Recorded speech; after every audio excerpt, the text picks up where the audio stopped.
let's start with, call the roll, please, Melissa. Mrs. McIntosh. Here. Mr. Henry. Here. Mr. Ellison. Here. Mr. Blau. Here. Mr. Strange. Here.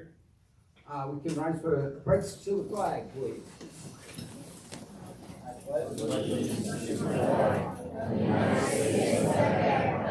And to the republic for which it stands, one nation, under God, indivisible, with liberty and justice for all.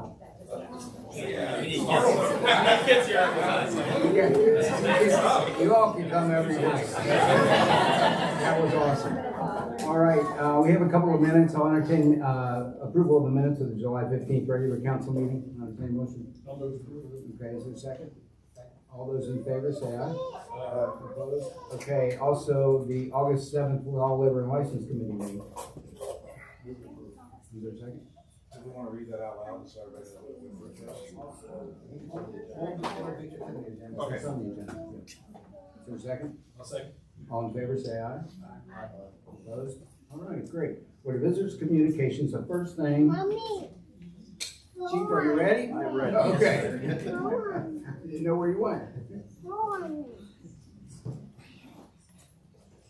Okay, Mayor, Council, as you're aware of, we have Captain Taylor Webster, who's retiring effective September 1st. With that, that's going to result in 2 promotions for our department. As you're aware of, we don't have promotions very often because the people tend to stay for a long time. So we have a promotion to captain and a promotion to lieutenant. So the first gentleman I could call up is Kyle Kaufman. So a little background on Kyle. Kyle started with the department in September of 2013, and December of 2019 he was promoted to lieutenant. Kyle is one of our highly organized and very intelligent personnel right here. It's been a privilege for me to have worked with him while I was on shift. Very reliable. As his role as lieutenant in my tenure as chief, he's really been there for me, to help me out with anything that might be needed.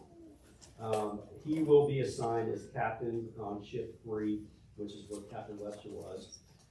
And his first shift day on shift will be September the 3rd. He will also become our EMS captain, so that's a job that he will be well suited for. And I have his captain badge right here, and we're going to have his wife Nicole in his badge. This is the fun part right here. Hard. Wait for the screen. Could have done a magnetic a long time ago. They did not.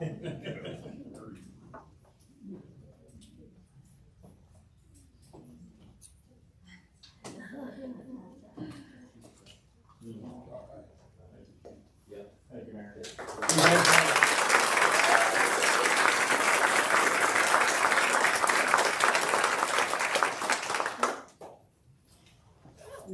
The next gentleman we have coming up is Mike Strady. Mike began in the department in August of 2016.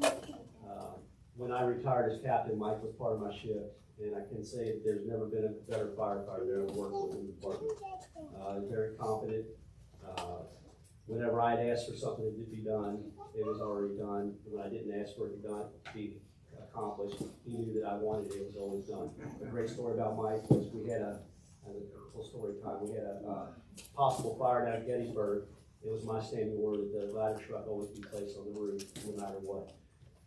I had a feeling it probably wasn't much, but by the time I went inside, came back out, the ladder truck was already on the roof. I said, "You put it away." But yeah, we're really proud to have Mike go through the testing process and be promoted to lieutenant. And he will remain on this shift, which is shift 2, and he will begin his first shift as lieutenant on September 2nd. We've got his wife, Lisa, here, who's going to put the badge on. There she is.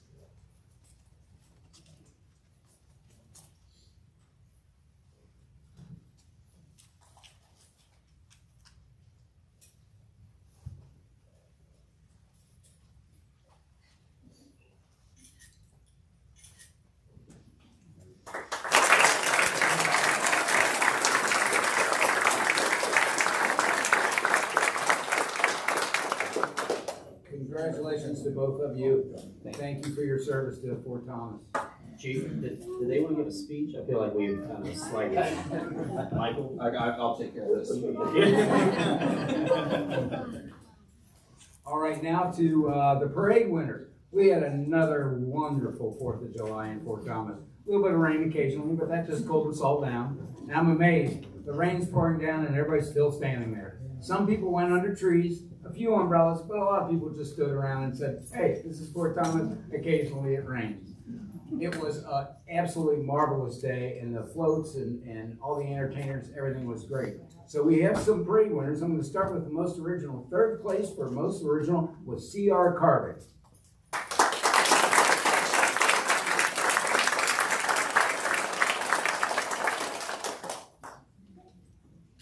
We have somebody to get it? Somebody come up for the award? All right, we'll hold that. All right, 2nd place, Loafers Catering.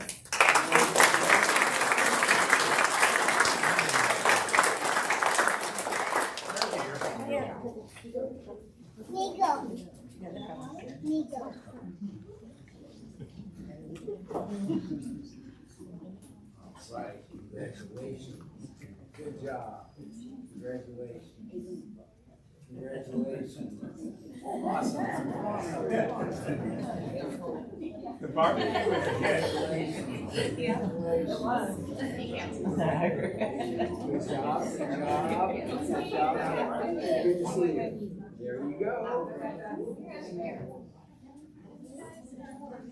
Smoking the competition. I like it. Yeah.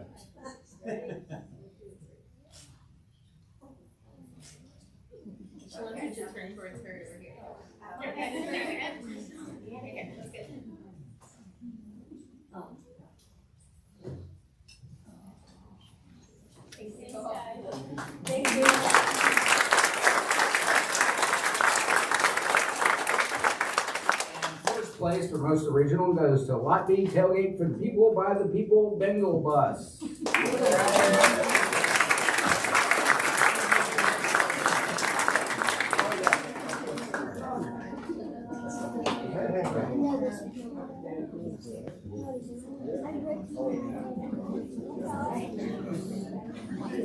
You should have got it.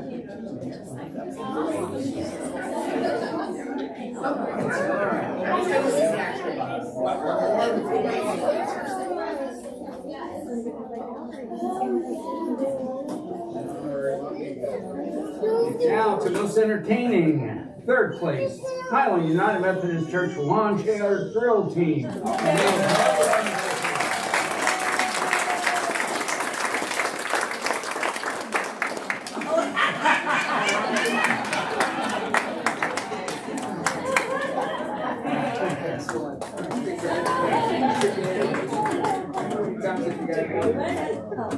Of course, because you're good.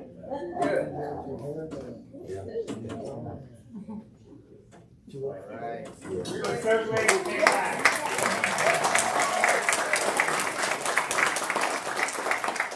The 2nd place for most entertaining goes to Fort Thomas Junior Cheerleader.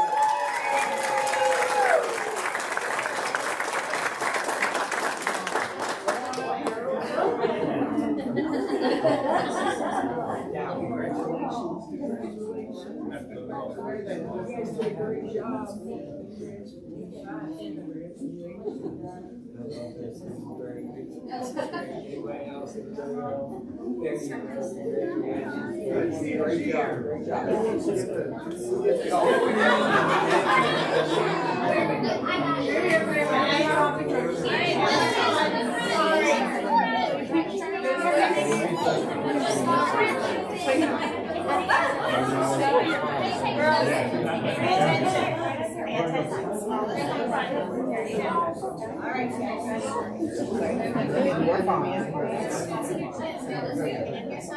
Great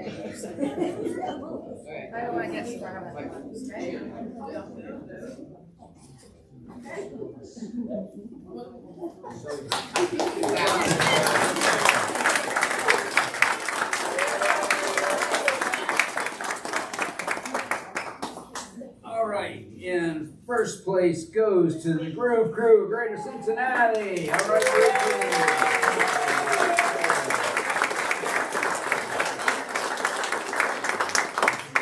congratulations. Thank you. You guys did great. There you go.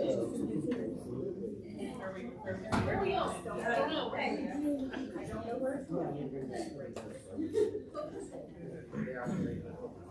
Thank you very much.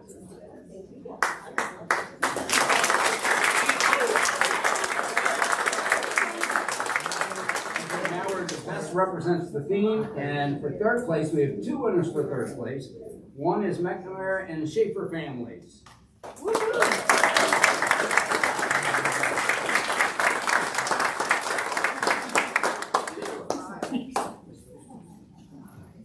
There you go. There you go. Congratulations. Congratulations.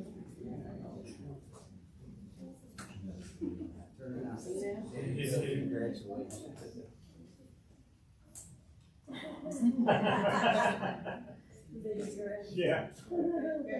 Great. Awesome. Congratulations.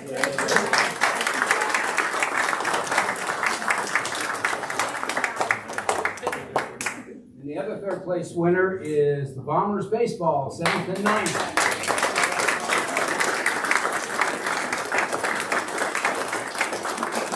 I'm not sure anyone's here for that tonight. I understand there's parent meetings and football games and everything else that's taking a lot of those folks away. So, second place goes John R. Little, VFW Post 3186.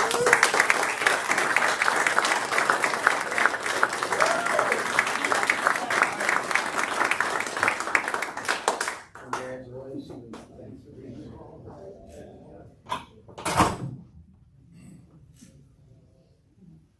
All right.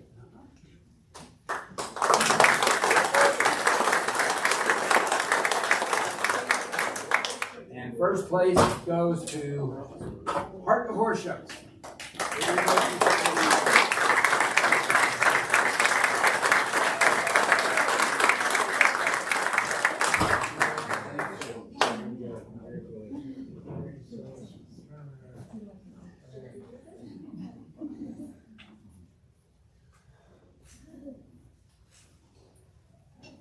Thank you.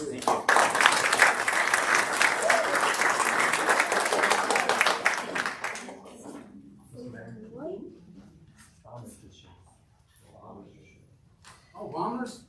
Somebody from the Bombers here? Yeah, we have Congratulations, Bombers. You guys played great. It was fun watching you too. Awesome.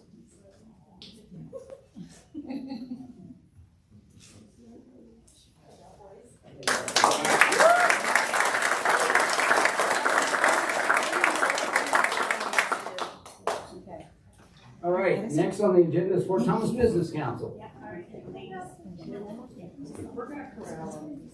All right, that's quite all right. Corral. Come on.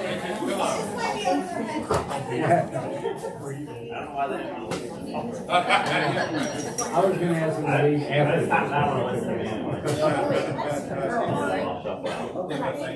Thank you for putting everything. Right, thank you so much. All your stories. Yeah, thank you. Alright, so, trying to make it brief here, just for the sake of everybody's time, but Nick Roth from, Fort Thomas Business Council, just wanted to touch on a couple things. First of all, some ribbon cuttings that we've had. I guess a couple weeks ago we had, Ben Fannin with, GMS Therapy and Fitness open up. We had his ribbon cutting, that was exciting, he's over in the Midway District. And then on August 30th, we're going to have Rehabilitation and Performance Institute at 604 South Fort Thomas. We're going to do their ribbon cutting at 3 p.m. on August 30th. Hope to see you all there for that.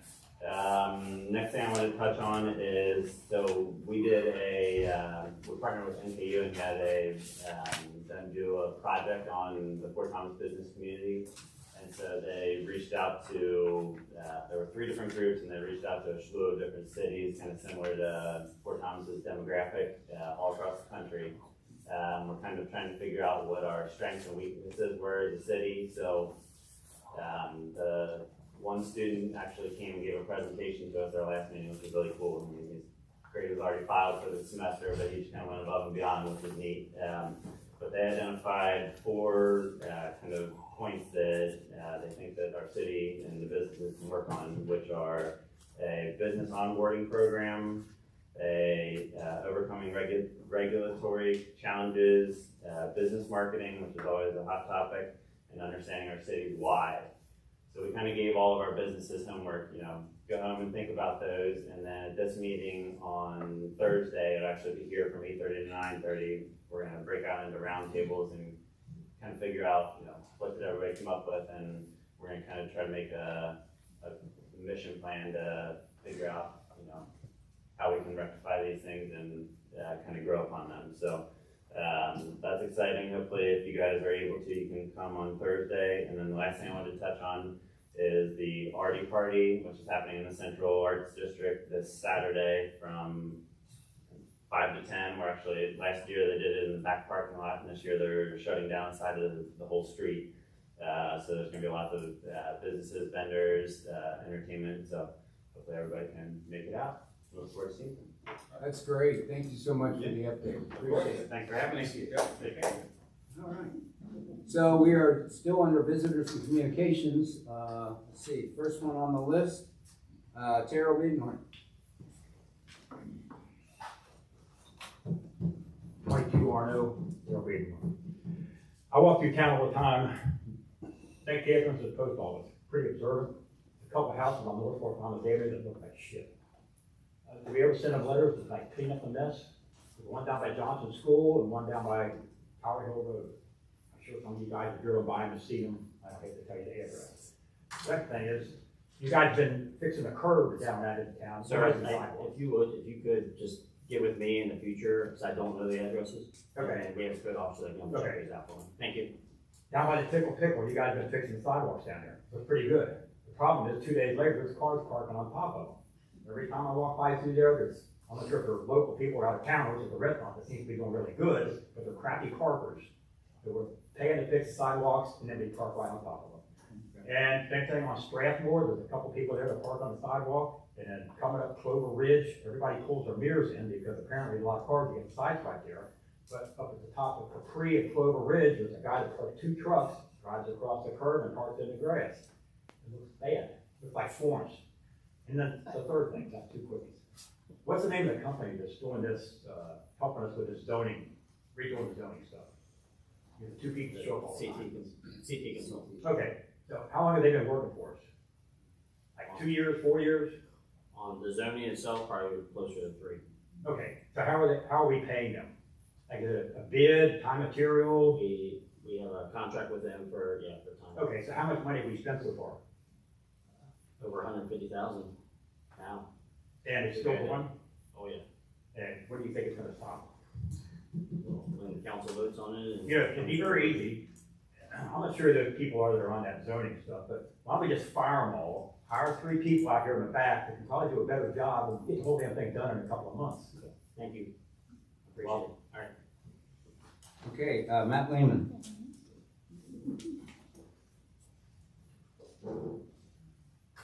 Hi, Matt Lehman, Newport resident, and I'm the Democratic candidate for state representative in House District 67 this fall, which encompasses a number of precincts in the western side of Fort Thomas as well as everything north of here. I just wanted to introduce myself, thank the council and the mayor, administration, and the first responders here, a lot of friends and family, spent a lot of time in Fort Thomas. So, and should I be elected, we'll make sure we have a good, productive working relationship. Be sure that you have a strong voice. All northern Campbell County has a good, strong, independent voice in Frankfurt. Thanks for the time. All right, thanks for coming. Matt Lysing. Mike, sorry. I was putting 2 names. Hello. My apologies. That's okay. This is a follow-up. I was here a year and a half ago, and I've updated my letter, and for the sake of time, I'll just read through it again. And I have been working off and on with Matt over the past year and a half, trying to solve this problem. But over 150 homes in our neighborhood, including Miller, Lumley, Holmes, Henry, Shaw, and Crow Hill, all must exit the neighborhood via Lumley. Pulling out onto the avenue in order to see around any vehicle parked in that last spot is very dangerous. Any traffic heading southbound forces the drivers exiting Lumley to stop while blocking the northbound traffic lanes to see if it's clear. If anyone would have happened to have been behind the driver exiting Lumley, that car would have likely pulled up right behind him, eliminating the backup possibility. And it seems like that crosswalk, it's good. It's getting more busy all the time, but everybody's using it, that particular sidewalk, quite a bit. And for me personally, I've had a couple unusual things just happened recently pulling out of there. One being, I'm waiting to come out of Lumley for a minute or so. Right at the last minute, somebody coming out of Convenient, that parking lot. So I'm ready to go, but that person shoots, it's just really a very complicated intersection. But conversely, if that one last spot at the corner, the one right in front of Walking Horse Insurance Agency, does not have a vehicle parked in it, the drivers can see as far north as the Methodist Church down there across from Highlands, thus eliminating a blind pullout into the path of oncoming traffic. And this is true even if the second, third, and fourth spaces have cars in it. If that one last one, the nearest one to the corner, does not have a car parked in it, you can see all the traffic coming. So by removing one single parking space over 150 families and all the drivers in those households would be able to exit the neighborhood safely. It is amazing how far north a driver can see if no one is in that last spot. And a couple of other additional facts since over the past year and a half. All the drivers who park in the Cultural Arts parking lot, is what I call it, behind the old theater, they all must exit via Lumley as well, because we don't want them cutting through Convenient. In addition to the over 300 drivers in our neighborhood. And so I was curious myself as to how many parking spots were there on Fort Thomas Avenue, just from the city building down to Doblings. And there are 76 parking places on Fort Thomas Avenue from there. And if you go down just a little further to St. Andrew's Church, there's another 19. So there's 95 parking places on Fort Thomas Avenue that are prime parking spots. So I think if one is gone, it's not going to make a major change. That's what I'm thinking.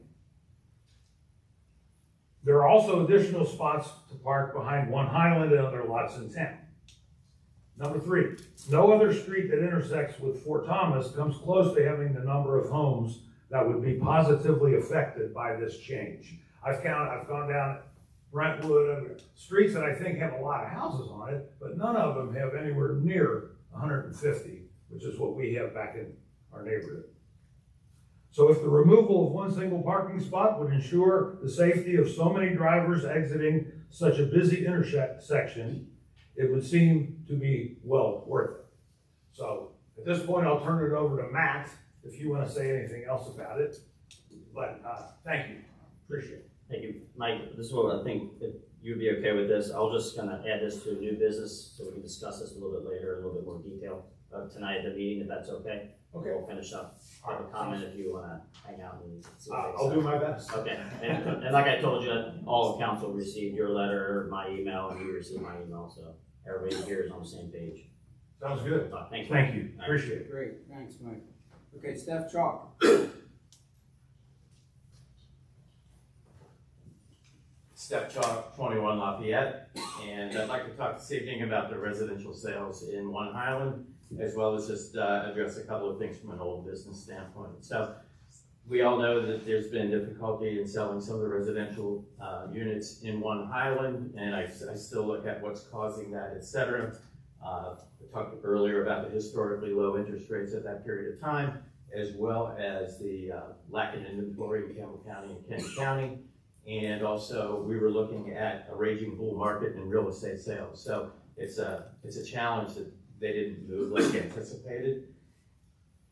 In reviewing the data, I looked at and saw 6 entities that were responsible or had a hand in pricing those units. One was the developer, which is logical. One is the real estate broker that's handling the sales. One is the corporate trustee. They're responsible from the standpoint of they're just named in the indenture. The other is Campbell County PVA. Campbell County PVA on their website says PVA's primary responsibility is to determine the fair market value of all property. Then next is Market Foresight, which is a private company. Market Foresight on their website, they say, when business strategies include new residential development, urban redevelopment, mixed-use projects, or community market advocacy, consider Market Foresight a national proven and trusted advisor. And they actually have the Ascent and they have the Baldwin Building on their website. So they're showcasing that. They don't have One Highland on their website listed. And then the other is Bond Counsel. And Bond Counsel in a documented meeting in Frankfurt with the state of Kentucky officials. The meeting was November 12th of 2019 in Frankfurt, and the Bond Counsel stated there's a strong demand for market rate housing. With the impact of the property tax savings from the bond structure, the project can more than meet the debt and operating costs. So that's great, but somewhere along the line from this collaborative effort among these groups, they missed it. They missed the mark on what they were hired to do. So I would look and say, well, from my standpoint, the city and council did a marvelous job of picking the right people to do this. I think that you couldn't have picked a better crowd, but they missed it. So as you look at more development in the city, I would think somebody on this team would want to know, why did we miss it? Why did they miss it? So unfortunately, you're brought into that from a lack of sales standpoint, even though most of you weren't here then, but you're living it now. So I would, have we tried to talk to any of those folks as far as why? If not, maybe we can. We have not. Okay. Next, I would like to just a couple quick things on old business.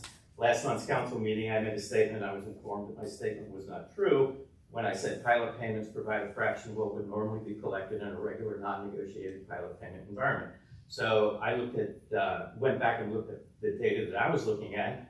I come up with two main numbers. One is the valuations on PVA, and the valuations of that development add to $28,554,818. And then the payments coming in lieu of taxes are $28,816. So a lot of us live in homes that are not valued at $1 million, but in a lot of cases, the property tax is in excess of $1,000. With what we're looking at on, and I'm curious as to what I'm missing on this. So that's my primary interest, is to find out what I blew on that, on the calculations. If you want to meet with me so we can go over all of them. That's great. More than That's fine. happy. Okay. A lot easier. That's fine. That's fine. Thanks. I appreciate that. Yeah. Okay. Do you have my email? I bet I can track it down. There you go. Okay. With regard to the elected official whose actions have been previously discussed, we heard and observed at the meeting that a course of action would be determined. For those of us who have not heard yet the course of action, is it appropriate to ask what that course of action will be? The course of action, the next course of action will be somebody that wants to file an ethics complaint through the ethics board. Okay. So that's the next one. Okay, thanks. And then I also had brought up, and it was discussed a little bit, as far as an independent audit from outside of auditors as such on the entire project of One Highland. So I'm curious, and at that follow-up, it was that an email would be sent to council on the topic. I was just curious if you're permitted to say, what's the outcome of that? Yeah, I'm still working on that. I met with Jim Parsons, who did the pilot paper IRB. So I have all that, and we're moving through that process. Okay, cool. Yep. Thank you. Thank you. Deb, if you would actually make sure you reach out to me, because I have another idea that I think you could help out with the city. So hopefully you're interested. All right, thanks. Okay, Bob Walden. Waldmeyer, Eric. Waldmeyer, yeah, that's what I thought, but then it got scribbled at the end, so I wasn't sure whether it was something else. Never gets messed up. Bob Waldmeyer, I'm at 15 Ellsmore, Fort Thomas.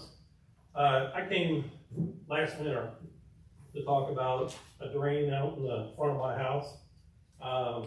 Creates a iceberg. Right now, it's a shithole. drains out in front of my house. I talked to my neighbor councilman, I talked to you guys endlessly. The state of Kentucky's actually trying to get a hold of y'all. In the past couple of weeks, I think they've left business cards on that residence. They try to get one of us. They want to get a hold of you guys. You have our contact though, right? I gave them their contact number, to try to find out what's going on with this. And I'm really trying to figure out what's the holdup here. Sir, we've been very clear with communication with you. I mean, Will's been contacting you within just about every week. I mean, I've got emails to show. I wasn't ever thinking about it. You guys only contact me when I complain about it. Well, but we've been looking into this and we're trying to see if it actually is an ordinance violation, which we don't think is right now. So that's what we're working on. That Well, this is, you know, because I this have is like not 30 us. farmers on speed dial. I mean, every one of them tells me this is some kind of plumbing issue. It's obviously against the code. Have they looked at the house? Because Pardon me? I'm gonna let you go ahead and talk. Go ahead. I'm sorry. I'll let you finish. Because you've had plumbers looking at this. That's fine. Yeah, and then you guys sent them a citation, so it must be in non-compliance or something. No, initially we sent the citation to get kind of the ball rolling to start investigating, Mhm. right? What happens here, this property is, there's a natural spring underneath the house, which is what the sump pump, it's not, because originally you said it was sewer water, it is not, we confirmed that. Well, how do you explain that? I just said so it's pretty common here in Fort Thomas, there's a lot of natural springs. Show me There's a another natural. address that has this. Give me 3 or 4 or 5. There's nobody else that has Okay. this. There's a lot of natural springs in Fort Thomas. Uh-huh. So, I mean, my side yard has a natural spring that constantly comes up. So I can tell you that address, but, Well, this one is, the natural spring is flowing into the sump pump, which is pumping to the stream. This is not a natural spring. Okay. This can't be a natural spring. Not producing Then what is it? bad water. I don't know. I'm asking the state to investigate it. That's fine. Yeah, I mean, we've been plumbing, we went over there, investigated ourselves, we've done. Well, all what we know. after the homeowner sitting right behind you. So I was kind of curious what their, deal is on this. I mean, I'm getting tired of it. Who's gonna clean up the mess in front of the house? Who's gonna get rid of the ice in the wintertime? We talked about that, about extra salt and extra on that area. We've also talked about when we repave this street to see if there's any ways of improving that. Because right now, the last thing we talked about, there are no public sewer or storm sewers in close to that area, which normally we would be able to tie in and try to fix Well, it can that we way. get it done before the asphalt mill shuts down? No, that street is not on our list for this year. So when is it on your I list? don't know. That was just something we talked about last week. Well, see, you have a variance for stormwater, but this isn't stormwater, Correct. It is not stormwater. so it's trespassing. It is not trespassing. I don't think it is. So, as you know, I have to say, we may go to court to find out. okay. But this is ridiculous, and I'm really disappointed in the leadership of this council. I'm really disappointed in your office, I'm really disappointed in you, you actually did nothing. Thank you for your comments. We will follow up just like we have been when we have more information on it. When do you think that'll be? I mean, I'm not gonna let it fall through the cracks, you guys Not fall asking through you the to. cracks as is. Everybody wants, I mean, am I dealing with a relative here? What's going on? You're not dealing with a relative here. This is a very minor water issue. I know that it's big. It's not minor. It's important to you. I do get that, but this is not anything new. It's been happening for many years. I mean, you can look at the GIS and Google Maps. This is not, it didn't just start happening. This has Sure, been happening when they for a start long renting time. out the house, it did. Well, I mean. And that's another thing with rental. How come the neighborhood doesn't get notified when a house goes rented? There's no law that, I don't know if that's. Well, I'm asking council, how come you're sitting on your hands and you don't make it such a law? Are you wanting to outlaw rentals? I wanna be able to have a hearing, just like if somebody has an addition on their house, or they want a dumpster, or even if they wanna, do something to their house, we have to have a hearing about it. How come we don't have a hearing about rental property? Cause I have no idea who's moving in next door. I mean, we'll get some kind of thugs, we'll get some kind of, who knows what moving in next door, and if you don't even know that you got rental property there. I don't know what rental property has to do different than just selling the property. We don't do background checks to be allowed to live here in Fort Thomas, so that wouldn't make any sense. Right now, KRS doesn't require that. If it does, we will absolutely comply with it. but we've got to comply with state law on that issue. Thank you. Thank you. All right, Vicki Clemens. I'm back again, but I wanted to know what's going on with the street traffic back by the soccer field. And I also heard that Breeze is buying I'm getting old, I forgot the name, but bought this property and maybe looking into developing like 35 homes to go back that way. And a road up from somewhere to go. Well, we need the roads fixed back where we live right now, and temporarily, they're fine halfway. But now you've got gaps, and you got pocket holes, and you've got everything going on. So first of all, I'd like to know, he said it'd be about 30 days that the city would, you said you would try to find out. I know I'm supposed to email you, but my computer's down, so I didn't do that, I apologize. So that's why I'm here today, again. And I've been here like the last 3 times, so it's like, let's know what's going. Yeah, from what I was told last week on the entrance is that they were delayed, not on the entrance, for the road, they were delayed. If you can see, they're finishing up storm water. Once the storm water is complete, that's when they can put the base coat down. And then that'll allow us to open it up for pedestrian traffic, for the fencing. Okay, you said it'd be about a month ago last time, so how long is this storm thing gonna, because they're really not. I told you, it's a school project, I'm talking to Brian every week, yeah. And, you know, he just keeps telling me it's gonna be beautiful when it's done. Well, that's great, It you will. know? You know, when it's done, it probably will be, you know, and I hope they'll put more room in there for more cars and traffic to get out of there, because we only have that one way. You think our streets are bad now? I mean, the other streets are all good, but I mean, we still have the humps and everything, even right when you come past that fenced-in area and everything. I mean, it needs to be fixed. Yep, we're working on that too. We're also doing it right now. I want to say investigation. Trying to just do the initial work to have a sidewalk. Okay, for the kids. A sidewalk connected back to the people are asking on Facebook, like, if other parents pick their kid up from Woodville, will they bring my kid home too? You know what I mean? I know, and that's it's a completely valid. They weren't thinking when they decided this, right? Yeah, they didn't think about that when they put that fence up. We didn't realize that they were gonna block all that off, but because of that storm sewer there, right on the motor pool corner, that's really what. Well, and even with the street that they put in, they put it up too high. I mean, the curves are up too high because. It won't be. I mean, every time it rains, we get, I'd say it comes up to about here. I don't know how big that is, but 12 inches or more, you know.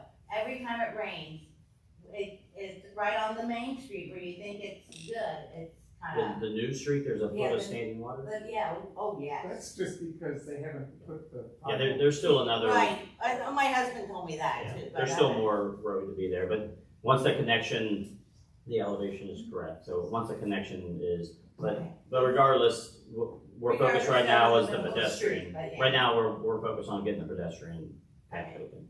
We need to get that really. I absolutely agree. There should be no laziness or whatever. Yeah. We talked to the KYTC about putting the pedestrian crossing there on River Road, and they rejected that. They don't have the arms, that we looked at. Plus, there's the most many accidents really. We're coming really close. I mean, you all have been warned. I mean, but we all did. I mean, I've almost hit somebody, and I mean, I don't even go as fast as they do. But anyway, I think we need to look into it. And what about Breeze looking into that property? We haven't received anything You haven't heard official on that, no. I mean, I've heard people tell me, but nobody will tell me who they talk to, so. Until we get a development plan, there's nothing we can really do or talk about. That's fine. I mean, it's like I just need to ask because Absolutely. we're trying to figure out and nobody comes up here. You know, and I'm not even concerned about myself, and I'm the one that has the golf cart and everything. I'm not concerned about that. I'm concerned more about the kids and the families and everything. So, Thank you. That's it. Okay, we're down to reports of officers, fire department monthly report.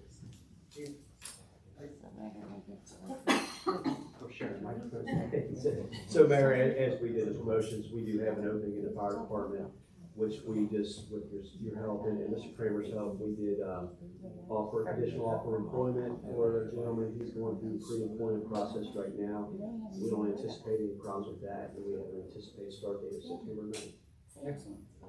That's all I have. Does anyone have any questions? All right, entertain a motion. Is there a second? All those in favor, say aye. Opposed? Thank you. Thanks, Chief. All right, police department report. I do want to say one thing. Since we did these interviews, just for council's information, you know, when we put out, we all know it's challenging to recruit and hire people, but the 5 that we interviewed, they did really well, and 2 of them were just top notch. So I'm real confident in who we're getting in here. So it's really good. Yeah, everybody wants to work here, so it makes it a lot easier. You guys have a pretty proven track record on fire and police, so. It is, but you know. With anything that you guys choose in that department, to be honest with you. I mean, years ago, we would get 100 applicants, and now we're getting closer to 15 to 25. But still, even out of that, we're still getting some quality at the end, which is always making us nervous, but we are, and we only hire good officers. I told both of them how many times we go through the process, and we don't like them, we start over. You know, we're not gonna settle, and we have some really good applicants, so it's really exciting. I also appreciate the moves that you've been making on the departments, remodeling the fire department, which also is get those candidates when other places are having more trouble than we are. So I think it's been fantastic. The fire pole was we need to put that on the flyers moving forward. We had a couple that were really excited that there was an actual fire pole. So that'll be added on the flyers.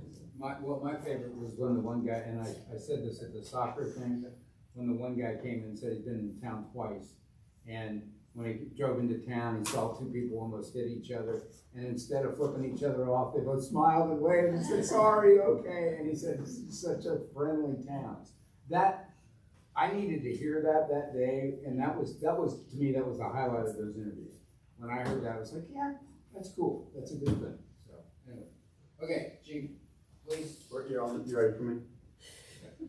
Just a couple quick things. First, still on personnel, Officer Sean Donlan retired at the end of July. He served 20 years in this profession, all here in Campbell County, the last 9 of which here in Fort Thomas. So Sean knows a lot of people who grew up here. He's not about, wish him well and whatever comes next for him. We also have our Citizens Police Academy is starting soon. We're still accepting applications for students through the end of this month. And then the class will run September 5 through November 16th, Thursday night 6 to 9. Last year was a great success. We had a lot of positive feedback. We had a lot of fun putting the class on, so we're looking forward to this year doing the same thing again. Do you have a limit on the number you're going to take for that? I think we'll probably fall somewhere around 20. I don't think we're have a hard cap, but we'll get the applications and see where we're at. Okay, cool. Chief, can you tell us how you apply to that academy? I'm sure it's online. It is. It's our main page, like the main landing page. It's right there. If you just scroll down like one mouse roll, it'll be right there on the main landing page. Yeah, I want to follow up with what he said about this. And I say this every time he's brought it up, and last year he brought it up. A couple other people did. Even Elizabeth Pellegrini came up and said how much she loved it, and that's a pretty good one. But me and my wife did this in Independence. For those of you or anybody that's even interested or anybody on council. Hillary and I did this in Independence several years ago, and it was one of the most informative, fun things we did over a couple of months, getting to know the officers. They had several people come in and speak, and to put ourselves in your shoes for just a half a second to see what you actually have to deal with so people understand what they go through on a daily basis of the training they have to do.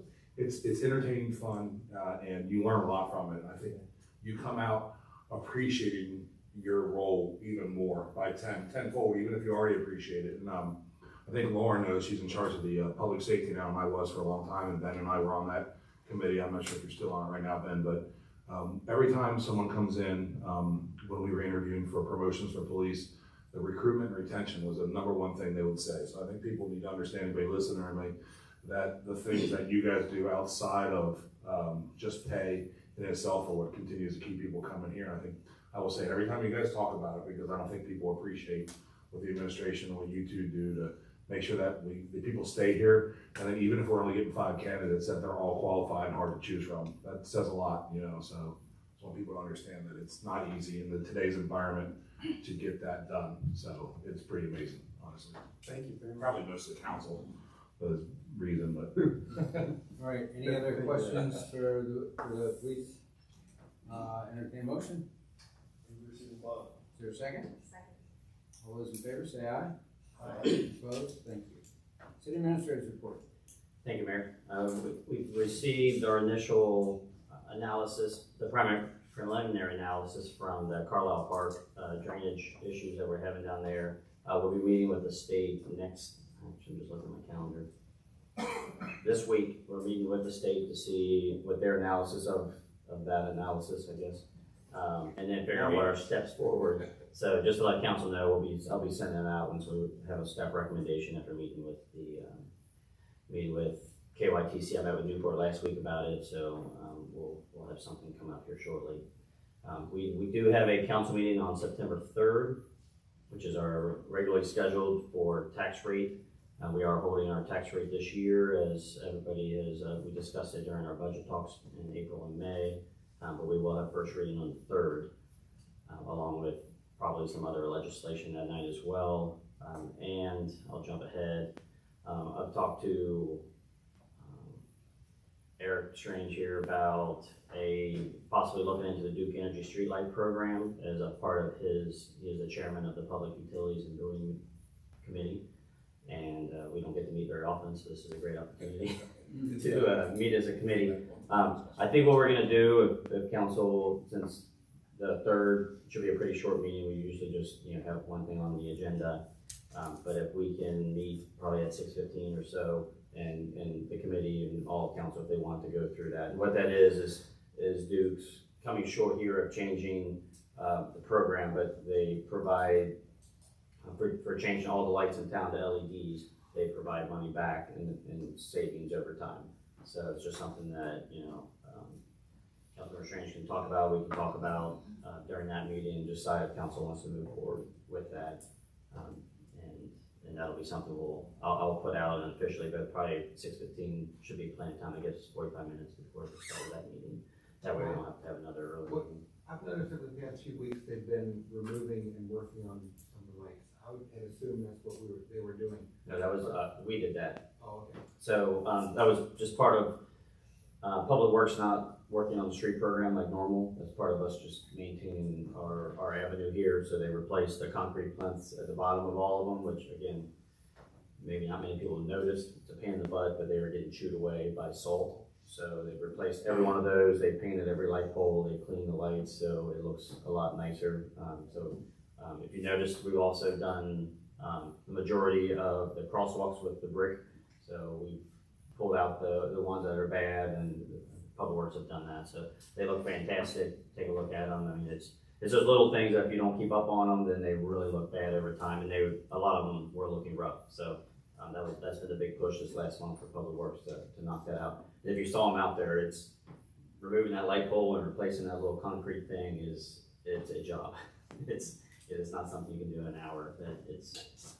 Everybody, I think we're done with them, and no one lost fingertips of putting it down in there, which is a huge plus. And Matt, I want to thank you for your focus on the maintenance part of it, because that's right. We've done a lot in the city over the last couple of years, a lot of new stuff. And Matt's really been focused on the idea of let's make sure we maintain what we've put in. So I appreciate that very much. Are there any cities that are already like all LED? Yes. Which one? Like, I have like a stack of papers downstairs. We've been talking about this for a couple of years. It's just, it's one of those things that we've got so much stuff to do. So yeah, the hesitation that I have is not because we're gonna be saving money, because we will. The hesitation is the amount of complaints that we'll get from citizens as to break the first week. Right. So a part of that, before that meeting, there are three lights options, and we have 3 of those in this area. There's one down on Route 8, but there's 2 in here. So I will give those addresses so council can go out there at night just to see the price. There's different color and there's a different. So there's just different coloring ratings, so we can get the yellow or is there different? Right. There's yellow, blue. There's a clear, and one's brighter than the others. So There's only 3. There's only 3 residential. residential. Do you have representatives of those that we can go see? We have 2 of those in town. I think one's actually technically in Silver Grove. But our recommendation would most likely be the lower one. Even between the lower one and I think the other one's blue. I could be completely wrong on this because I've talked way too much about LED lights the last 2 years. But there really isn't that much light, actual light difference. It's just a color. But we get complaints when Duke comes out and replaces a light bulb. They're not replacing with LED. They're just cleaning the lens and putting a new light bulb in there. And everyone's like, it's LED. No, it's not. It's the exact same one. It's just clean. So honestly, that is the concern from staff because they can put shields on them, but they're $150 per shield. And just a handful in the last year of lights that have been replaced that I've gotten complaints on is exhausting. So it's one of those things, rip the Band-Aid off and deal with it for a few months. Most likely what we'll probably recommend, and I'm probably going off too far, but we'll probably recommend is, look, we're not gonna do anything for 30 days. Like, after 30 days, if it's still an issue, we can do shields. But that was the recommendation from Duke for the other cities that have done it. This is something we're gonna have to do eventually anyways, right? I mean, it's gonna slowly, Yes, it's gonna going to transition happen it, slowly, and we're not gonna save money, or we can do it at once and save money. And you do it all at once, save money, if we slowly transition, but nothing's getting cheaper as inflation keeps going up. And the cost savings over the long run is probably something I do. I recall when I was telling you earlier, I changed all my lights in my store to LED, bright white. And if anybody's ever changed their sconces out in their house to go from the old ones to the new ones, it takes you off guard for a minute, but it doesn't take you very long to get used to it. But it is definitely something that takes a minute. But like you said, eventually we're probably gonna have to do it at some point, so that we just bite the bullet and get it done. So and when's the cost? The sooner we do it, the more savings we save in the long run. Right. The initial cost is like $550,000, and then you start getting reduction on your bill immediately, and then that I think it's in 10 years. Some said 5. I've looked at way too many numbers on it. I mean, it's literally a stack like that we've discussed. So I'll have all that for the low labor license, and I'll send it out. No, sorry. Once we change public utilities, but I'll try to send that out ahead of time so you can kind of take a look around and see what your thoughts are on it. Once we change my thing, anything after that was just an upfront cost for the light. Okay, I got you. No, I think so. But the reason we're pushing now, and I haven't waited a little bit longer, is because Duke has new ownership, and they're talking about getting rid of that program. So if we want to do it now to save money. If not, then we're just going to let it roll. So that's why we'll try to have that on September 3rd. In regards to that meeting on the 3rd, I'll apologize in advance. It's looking like we're going to be induced on the 2nd. So I'll try to get in here if Devin will let me. But if I make it, I'll be really low on sleep. So just they don't have me, Adam, please. No appointments on the. Now you get it's out now. No appointments on the 4th. Public service. That's great. But thanks for the heads up on that. We do have. We are scheduled October 1st for the public hearing for planning commissions for the zoning ordinance. So is there a time set for that? I saw the date, but not a time. I don't know. I mean, it's not officially set, but I do want to keep putting that out there. It'll probably most likely be 6 p.m. at the mess hall. Okay. So we'll put it out officially. Just kind of wanted to remind people ahead of time that is the plan moving forward. The final things on my list here is just the legislation that we have tonight. We do have the pay and classification amendment, and what that is in council, we've discussed this for the last 12 months or probably longer. The police department has voted to terminate their employment agreement with the city in order to take home fleet of cruisers. So a part of that is not having their contract anymore that shows their pay. Per KRS, we have to have a pay scale, a range. So that has just been added. It's really administrative. It really means nothing. It's new to the police department, so I keep telling them it really means nothing other than just for Joe and for our state, for our county. But that is the change for that ordinance. It'll have that on there, and we'll have second reading in September 3rd.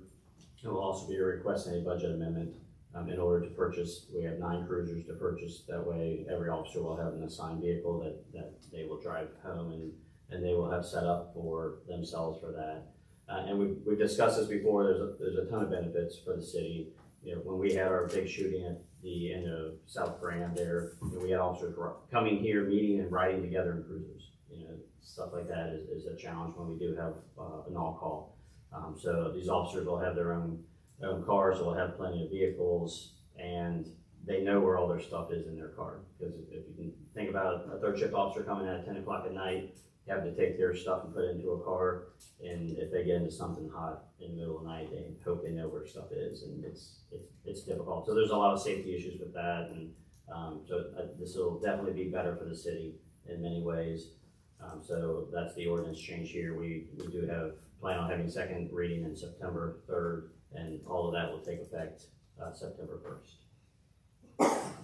The other ordinance we have is for the design review board. This was talked about, and we'll talk, stealing your number a little bit, but we'll talk about this for the report, but the change is we're adding the qualifications back, and minus a business owner.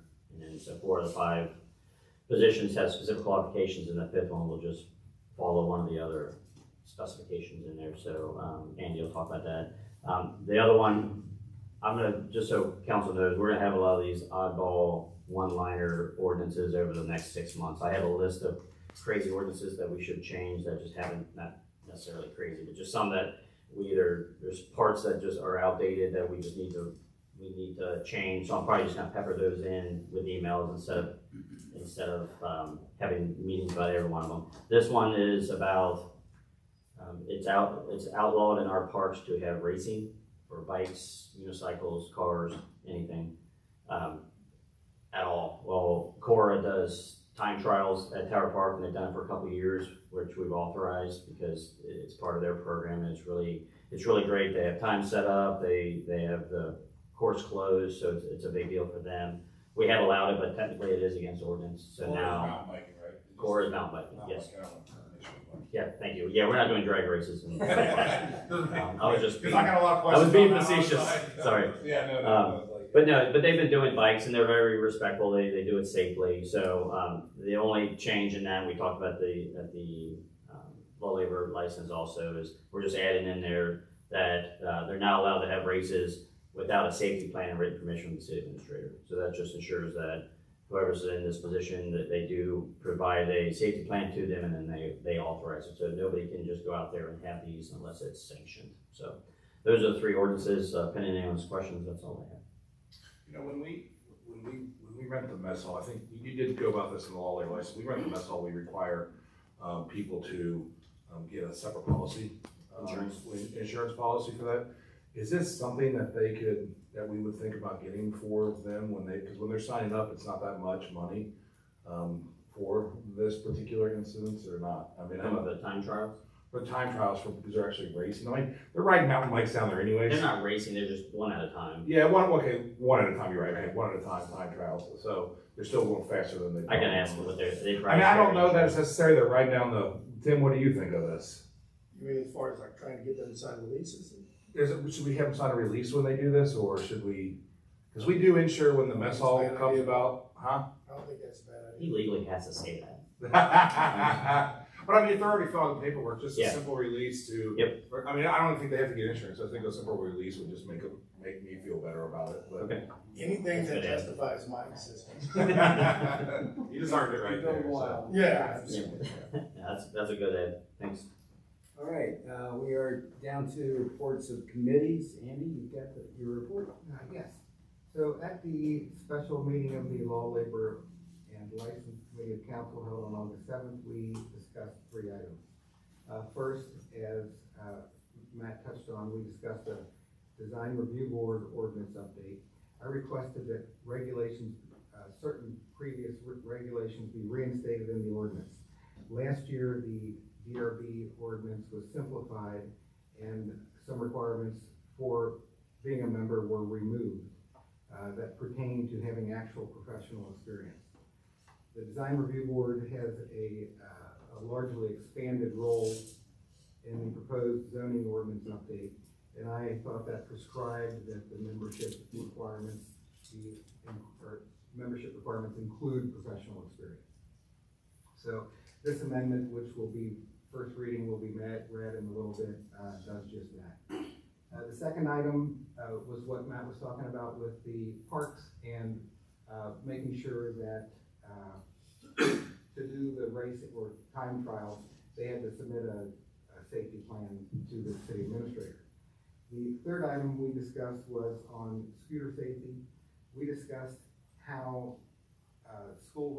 Matt discussed how our school resource officers do training at the beginning and end of the school year, and that schools are currently putting together a video for students that can be shown to the students and probably even younger kids that aren't even in school.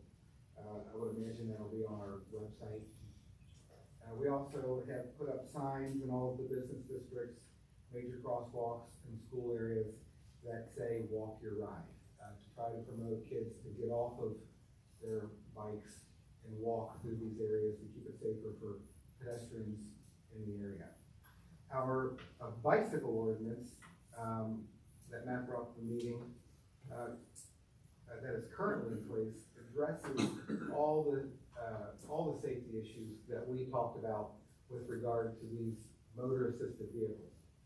So we discussed adding motor-assisted vehicles to this ordinance because it's all KRS, and if you look at other cities in the area, they've essentially came up with their own ordinance that is just this. Everybody seems to have done is added the motor-assisted vehicles so that at least there's an ordinance that describes and that was the end of the Law Labor License Committee. Great. So I want to follow up on that real quick. I think it's great that we're going to add e-bikes and motor scooters to define them as bicycles. You know, the police have a lot of discretion at their hands on what they can do, and we just need to make sure people have the tools to be able to deal with any situations we can. How hard they decide to deal depends on how hard they get pushed, I'm sure, right? I did like when you were saying about these ordinances coming up for places, actually ended up being kind of funny to me because you look at this ordinance and how you're gonna do one-liners. We require license plates now on bikes, don't we? Yeah, there's a lot of that ordinance also that. License plates and you know, come up to register them and stuff like that. So I think it's a double win for us on this one. But I just thought that was kind of humorous that these were made back in 1976. Yeah. And times have changed a little bit. So I think it's fantastic that it's a win-win to update this. Yeah, and we've had a lot of great feedback to the Walk Your Rides from another city that redid this and actually put a speed limit on the sidewalks that we discussed how you can't enforce that.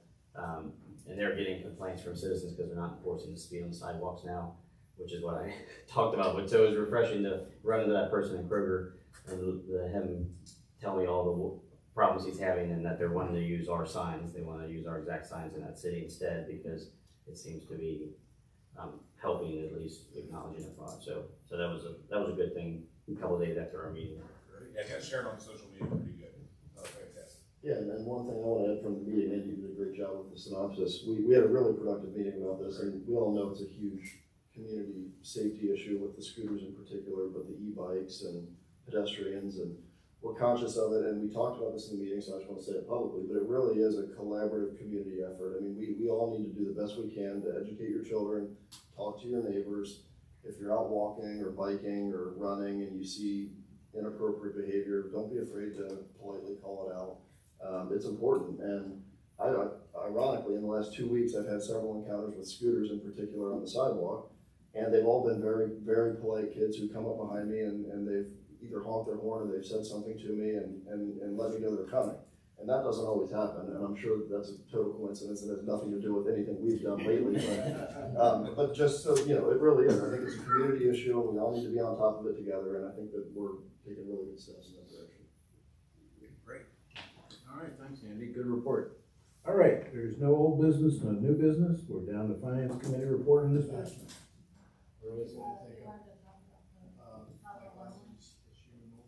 Oh, yeah, old business, sorry. You weren't gonna say anything. Yes, thank you for new business. New business for the old business, I guess, from over a year ago. So council's input, if anybody has any comments on that, you know, I shared the map on the email, what exactly the spot that we're talking about in front of Walking Horse Agency, and you know, my recommendation was not to remove that spot. because it's very, that intersection, other than there are a lot more houses, and he's right, because I thought Mike was wrong, and I went and looked, and there's not many that even come close, I would say, probably half. I don't think I found any that were even over half, so valid, along with 18 North parking lot flooding out as well. But it does require you to usually stop at the stop bar, like we're trained, and then scoot forward and stop a second time in order to see traffic. So, those are all valid complaints. We do have a lot of streets on the avenue with the same issue. Was kind of my reasoning for not removing that one spot. So, Would a couple of feet help? Because it looks like the very first parking space at the end there, right next to the city building, there's a drain there, and it looks like that's an extra long space. If we shifted everything 2 feet, would that help at all? Would that be enough to get a better visual? I don't know. That's a good point, because you're right, they're not all even. Yeah, that would just be restriping. Yeah.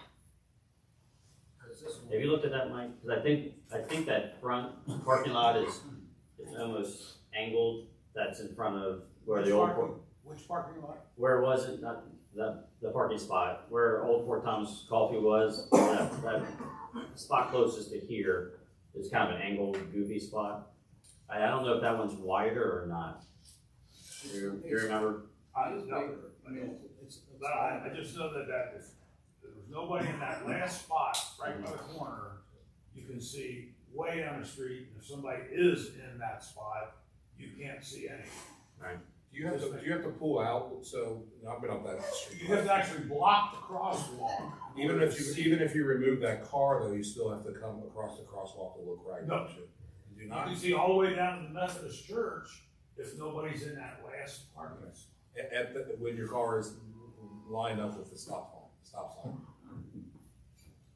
If I'm sitting at the line where you're supposed to stop before the crosswalk, and nobody's in that first or last space, whatever you call it, you can see all the way that all the cars coming from the north, which that's the big. Yeah, I would assume coming across there. I'd like to go drive that myself to see what it would look like. I've just come out of there a lot, and I've stopped at the stop sign. I just want to we have a lot of intersections like that. I would hate to go down that pattern if it's safe, but I like the idea of moving it forward a couple feet if possible, if there's room there. Yeah, it's just to like address it. Rather than say remove a whole spot or not remove a whole spot, whether a couple of feet will make a difference, I think it's worth looking into. If we can shift them all. You have a lot of cars coming out there, and I think it's done. Yes. I think it would make a difference because the issue, I don't live back there, but I've got a couple of friends that live back there, so I'm back in that area and coming out that way, a fair amount.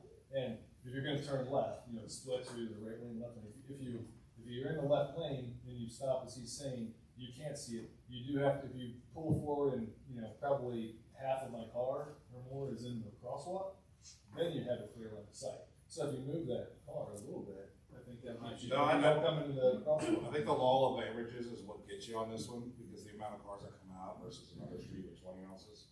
You know what I mean? I think numbers don't lie. So that would be my only reason to look forward to it. I'd like to go down and look myself to see what 2 people do, but I think we're leaning in the right direction personally. So I hate to lose a whole spot there, though. That is a row of businesses, and there aren't that many spots in front of those businesses. There's probably I know there's a lot of spots along the avenue, but there's only 95 spots. I know, but how many spots are in front of those directly affect those businesses? People don't walk as far as they used to go to businesses, because everything's in a click of a button. So I certainly don't want to take away something from the 5 businesses that are there by eliminating one spot. You'd be surprised. Is there a hidden bookstore there right now that has a coffee shop and drinks and stuff? So that's also a concern of mine too as well. But also, if you just shift the line forward, what if? No, that's what I'm saying. I think it will. Back, That's why I think shifting the line would be a great move. No, I'm saying I don't think it may not do anything. Like if you just have a line there and you move it, and I pull in, I'm hanging over the back of the line a little bit. You don't really get the full. I think you could move the curb. Ultimately, if it would work, You'd have to move the curb. rebuild the curb. You'd have to rebuild the curb, not just line it. Yeah, same. But make sure it works. Yeah, I get what you're saying. It would have to be a curb. It would have to be entire. Mike, do you know how many spots are right there from Lumley to the city building? Is it 6 or 7? I don't know if you knew the numbers. I think it's 6. I don't know off the top of my head. It seems like there's more. I mean, there's parking all in front of this building. You know, those are all. I'm not talking parking about front of this, but I just meant for that block, Correct. because it looks. But this isn't very far away from there. I mean, it's only steps away. It looks, so yeah, this might work, because I mean, just measuring it here, it's 115, 6 spots at 18 feet length. It's 18 to 20 is your standard. That would leave 7 feet that we might be able to remove, if 7 feet's enough. 7 feet would help. It would help, but I don't want to do a half Right. thing and it not really help, right? So I say eliminate the whole thing. Well, I know that's what you want. that's why we disagree. You just have to park a car there and pull up and see it. Yeah. Do it all manual. Did you make it a compact spot or like a golf cart spot?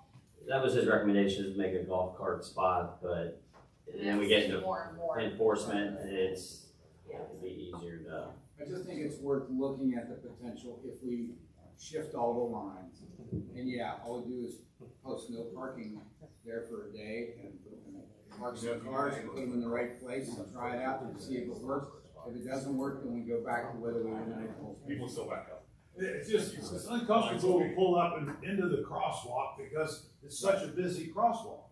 Right. So you But it's best pull up, maybe. you can see better, Yeah. but by that time, there's usually people walking by, you know, so it's just. Anything would be a help. Maybe if you have time this week to get out there, and maybe we can measure that off and talk a little bit more and see if we can maybe make shorter parking stalls there, and then having the back 7 feet, we can cone that off and just see if that would make a difference. Does that make sense to you? Instead of just make them all a little bit smaller, that would still keep the same amount of parking spots, but still give you a 7-foot gap, and to see if that would fix, or that would help. And then if we can cone that, and then if it does help, then we can make it As permanent. long as you think the smaller parking spaces will be workable. Yeah. So People make it work. anything would help. They make it respond. Well, Micah, let's get together this week, if you have time, and let's do that next step, and then if that doesn't work, then we'll just kick it back out here, if that's okay. Okay. Thanks, Mike. All right. Thank you for that. Thank you for your time. Now we're down to Finance Committee report on disbursements. Report of disbursements, July 13th through August 16th, 2024. General fund, $1,400,033.63. Public Works KDOT fund, $72,672.59. CBD revitalization, $42,049.80. Waste fees, $129,499.59. Total, $1,644,255.61. We, the undersigned members of the Finance Committee, recommend that warrants number 25739 through 25919 be approved and the treasurer be authorized to issue checks for their payment. Mr. Penders, chairperson, Mr. Strange, member. Entertain a motion. That's good enough. Is there a second? Roll call vote, please. Mrs. McIntosh? Aye. Mr. Penders? Aye. Mr. Ellison? Mr. Blau? Aye. Mr. Strange? I think it would be funny if you listen to people's tone, if they're not sure how they. Yeah, usually- Because I definitely drop my, when I'm questioning one. Ordinances, resolutions, and orders, take it away. Ordinance number 005-2024, an ordinance amending the personnel and pay classification plan by adding non-union police department positions and pay ranges effective on September 1, 2024. All right, that's first reading. These are all first readings, so. Okay. Ordinance 006-2024, an ordinance of the City of Fort Thomas, Campbell County, Kentucky, amending ordinance 002-2002 related to the experience required to be considered as a member of the Design Review Board. And lastly, ordinance 007-2024, an ordinance amending ordinance 004-2013, adding a required safety plan and written permission be approved by the city administrator prior to any racing within city parks. Excellent. Those are all first readings, so no action is necessary. So I want to entertain a motion for adjournment. Is there a second? All in favor, say aye. We're out of here, folks. Thank you all very much.